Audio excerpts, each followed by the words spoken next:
ఏదైనా విదేశాలకు వెళ్ళిన వాళ్ళు ఎవరైనా సరే అక్కడ ఏం చేసుకోవాలి, వాళ్ళ పని చేసుకోవాలి.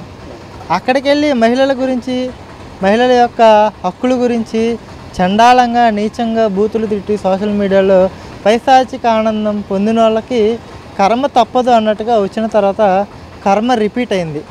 అంటే సానుభూతి పరులు ఈ సందర్భంగా అసలు వాళ్ళకి సంఘీభావం తెలియజేస్తున్న సానుభూతి పరులకి బుద్ధి చెప్పాలంటే మీరేం చెప్తారు? నేను ఎవరైతే గత ప్రభుత్వంలో ఈ స్త్రీల మీద అతి దారుణంగా బూతులతో కొన్ని వ్యాఖ్యలు చేశారో అటువంటి వ్యక్తులకి ఒకే విషయం చెప్తున్నా.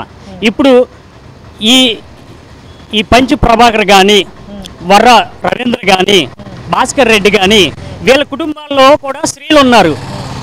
ఆ స్త్రీలను గుర్తుపెట్టుకొని వీళ్ళు మరి ఈ విధంగా వ్యాఖ్యలు చేస్తున్నారు అనేది వాళ్ళు ఒకసారి ఆత్మపరిశీలన చేసుకోవాలి. ఇప్పుడు స్త్రీ అనే వాళ్ళని ప్రతి ఒక్కరిని మనం గౌరవించాలి. ఎందుకంటే ప్రతి స్త్రీ మనకి తల్లితో సమానం. వీళ్ళు అక్కడెక్కడో అబ్రాడ్లో కూర్చొని మేము ఇక్కడ ఏది మాట్లాడినా చెల్లిద్ది సరిపోయిద్ది అన్న భావనలో ఉంటున్నారు. మమ్మల్ని ఎవరు ఏం చేయలేదు అనుకుంటున్నారు. కానీ ఎప్పటికైనా కర్మఫలం తప్పదు. ఇప్పుడు మనం చూసుకుంటే ఈ భాస్కర్ రెడ్డి అనే వ్యక్తి కూడా గత ప్రభుత్వంలో ఎంత దారుణంగా మాట్లాడాడు అనేది మనం ఒకసారి గుర్తు చేసుకోవాలి. అదే భాస్కర్ రెడ్డిని ఇవాళ అరెస్ట్ చేశారని చెప్పేసి అతనికి ఉన్నటువంటి సానుభూతి పరులు ఇవాళ బాధపడుతున్నారే. మరి ఆ రోజుల్లో ఎవరి మీద అయితే ఈ అతి దారుణంగా బూతులు తిట్టి వ్యాఖ్యానం చేసిన వారి యొక్క కుటుంబ సభ్యులు బాధపడరా? ఆ స్త్రీలకి బాధ ఉండదా? వాళ్ళు సమాజంలో తిరిగేటప్పుడు ఏంటి మీ గురించి ఇట్లా మీడియాలో సోషల్ మీడియాలో మాట్లాడుతున్నారంటే వాళ్ళు తలదించుకునే పరిస్థితి. ఆ రోజు వీళ్ళకి సిగ్గు అనిపించలేదా? ఆ రోజు నీచమైన బూతులు మాట్లాడినందుకు ఈరోజు అరెస్ట్ చేస్తే దీనికి మీకు మళ్ళీ సానుభూతి పరులు. ఈ సానుభూతి పరులు ఒకటే గుర్తుపెట్టుకోవాలి, మన ఇంట్లో కూడా స్త్రీలు ఉంటారు. మనం స్త్రీలను గౌరవించడం మన యొక్క విధి. అలాంటి దారుణంగా బూతులు మాట్లాడినటువంటి వ్యక్తుల్ని అరెస్ట్ చేయడంలో ఎటువంటి తప్పు లేదు. ఈ టీడీపీలో ఉన్నటువంటి ఆడవాళ్ళని ముంబై ముండలని, పేటీఎం డాగ్స్ అని ఎంత నీచంగా మాట్లాడాడంటే జూన్ 4వ తారీఖు రిజల్ట్స్ వచ్చే వరకు వెయిట్ చేయండి, అప్పుడు చూసుకుందాం అన్నాడు. ఇప్పుడు ఆ విధంగా మాట్లాడిన మాటలు ఈరోజు ఇదే బూతుల భాస్కర్ రెడ్డికి గుర్తు రావటం లేదా? ఇలాంటి వాళ్ళని అతి దారుణంగా శిక్షించాలి. ఒక భాస్కర్ రెడ్డే కాదు, గత ప్రభుత్వంలో స్త్రీల మీద ఇంకా రాజకీయ నాయకుల కుటుంబాల మీద దారుణంగా మాట్లాడినటువంటి ప్రతి ఒక్క సోషల్ మీడియాలో ఉన్నటువంటి ఈ అబ్రాడ్లో దాక్కున్న నీచులకి చాలా కఠినంగా శిక్షించాలని నేను కోరుకుంటున్నాను.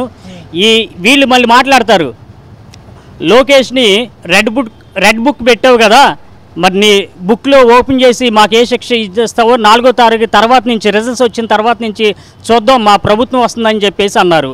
మరి ఇప్పుడు అదే రెడ్ బుక్ ప్రకారం వీళ్ళు మాట్లాడిన మాటలకి వాళ్ళని శిక్షిస్తుంటే వీళ్ళు ఎందుకని భయపడుతున్నారు?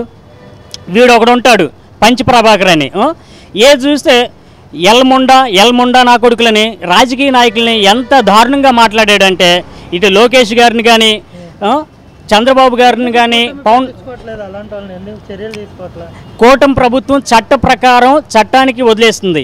వాళ్ళు ఏం మాట్లాడారు అనేది దాన్ని బట్టే చట్టం తన పని తాను చేసుకుంటూ వెళ్తుంది. కూటమి ప్రభుత్వం ఏది కూడా రివెంజ్ రాజకీయాలు చేయట్లేదు. వాళ్ళు అక్కడ అబ్రాడ్లో దాక్కుని మా ఇష్టం వచ్చినట్టు మేము మాట్లాడితే సరిపోయిందిలో అనుకుంటున్నారు. కానీ ఖచ్చితంగా వాళ్ళు ఎప్పుడైతే ఇండియా వస్తారో వచ్చిన వెంటనే వాళ్ళని అరెస్ట్ చేసి చట్టానికి అప్పగించడం జరుగుతుంది. అంటే ఇలాగా మాట్లాడే వాళ్ళని ఆ పార్టీ కూడా ఎందుకు, అది కరెక్ట్ కాదు, మహిళల్ని తిట్టకూడదు, మనం ఏదైనా రాజకీయం ఉంటే రాజకీయంగా చేయాలి, రాజకీయంగా ముందుకెళ్ళాలి, రాజకీయాలు మాట్లాడాలని పార్టీ కూడా అలాంటి వాళ్ళని ఎందుకు హెచ్చరించట్లేదు, అలాంటి వాళ్ళకి ఎందుకు బుద్ధి చెప్పట్లేదు అంటే మీరేం చెప్తారు?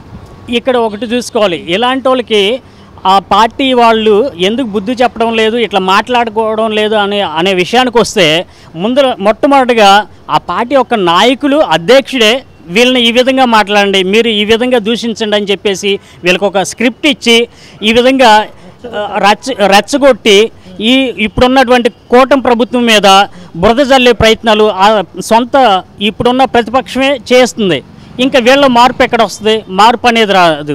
వీళ్ళు ఏదో మా నాయకుడు ఉన్నాడులే మమ్మల్ని కాపాడుతాడులే అన్న ఉద్దేశంతో వాళ్ళ నోటుకు వచ్చింది మాట్లాడుతున్నాడు. రేపు మీ నాయకుడి కాదు కదా, ఎవరు కాపాడే ఇది లేదు. అనవసరంగా మీ జీవితాలని మీరు నాశనం చేసుకోవడం తప్ప ఏం లేదు. అంటే అంత బూతులు తిట్టే వాళ్ళకి మీరు ఇంత సైలెంట్గా సమాధానం చెప్పడం అంత కరెక్ట్గా లేదు. మీరు కూడా వాళ్ళ స్టైల్లో చెప్తే బాగుంటుందేమో అనుకుంటున్నాను. ఇప్పుడు ఒకటి ఎవరైనా కానీ ఇప్పుడు వాళ్ళు గడ్డి తిన్నారని మనం గడ్డి తినాం. ఈడున్నాడు, పంచప్రభాకర్ ఉన్నాడు.